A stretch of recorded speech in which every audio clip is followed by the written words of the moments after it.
Hello everyone, welcome back to Recap. I'm Christina. Today, I'm going to talk about the fantasy adventure comedy film called Invisible Sister. Let's enjoy until the end. Cleo is a teenage girl living in the shadow of her older sister, Molly, whose popularity gets her recognized by everyone at school. Although Cleo is hardly noticed compared to her sister, she is an excellent student, but is introverted and somewhat sarcastic and cynical. Cleo's science teacher, Mr. Parkins, sees her potential in science and decides she needs a challenge for her class project. She is to determine a mystery substance and transform it into its crystal state.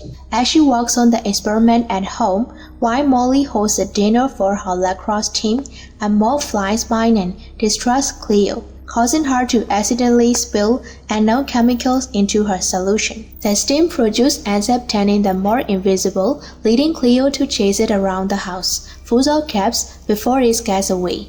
Later, while Molly is preparing for bed, the moth returns, attracted to the light from the bathroom. The moth flies too close to the light, gets killed by it and falls into the cup of water containing an antacid Molly is about to drink, and she annually consumes the moth, which renders her invisible. The next morning, Molly is horrified when she cannot see herself and discovers the reason from Cleo.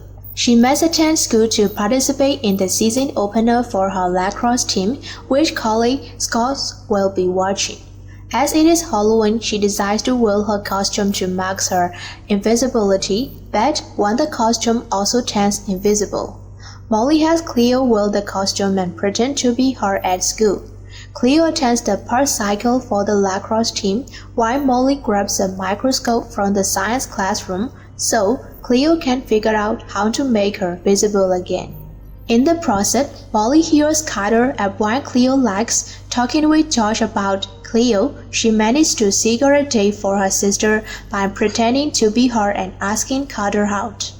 Things get complicated when Josh finds out Molly's invisibility, and her boyfriend Carter questions why she's constantly avoiding him. Later in the lacrosse game, Cleo has a rough start but slowly gets into the game with Molly's help, resulting in a victory for the team. Upon observing Molly's cells enter the microscope, Cleo and Josh conclude that her invisibility will become permanent unless they can formulate an antidote before midnight, 24 hours after Molly swallowed the moth, so they need to reproduce the results from Cleo's earlier experiment. The sisters go to a cemetery to catch another mole, while Josh goes to school to set up. While in the cemetery, Molly's frustration over her invisibility mounts, leading to a heated argument with Cleo. In apologizing, Cleo admits to admiring Molly's light and is jealous because her not sharing in it makes her feel invisible. After Molly secures a moth for the experiment, the sisters take a trolley to school. While in transit, Molly tells Cleo she understands her feeling invisible, but she also unveils Cleo's genius, as she knows her popularity is fleeting. Cleo clarifies to Molly that her light is about more than popularity. When they arrive at school and meet Josh, they realize they need to get past the security guard. Using her invisibility, Molly manages to scale him out, allowing Cleo and Josh to enter and duplicate Cleo's original experiment. The solution turns out to be too complex for either Cleo or Josh to understand, and they need Carter, a governor scholar, to analyze the results. They look for him at the school's annual Halloween party, Roam the Swamp.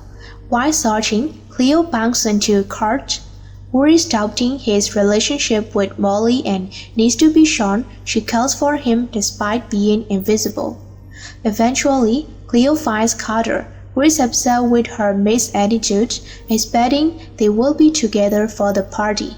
After informing him about the situation, she takes him to a nearby band where her sister Carl and Josh are gathered. With time running short, Cleo, Josh, Carter, and Kurt work together to develop an antidote for Molly, narrowly making the midnight deadline.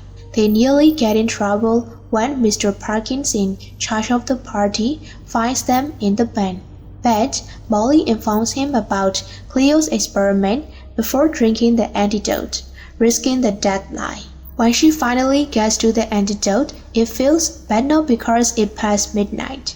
Molly had taken some antacid the night before when she consumed the mort. So after Cleo adds a dose of that to the antidote, Molly becomes visible again upon drinking it. Astonished by the results of Cleo's project, Mr. Parkins asks her to present her findings at a seminar of the New Orleans Association of Applied Scientists. Cleo gains a greater appreciation for the fine line between visible and invisible. Thank you so much for watching. Please click on the red subscribe button and press the bell icon. That way, you will know every time a new video is uploaded. See you in the next videos. Bye!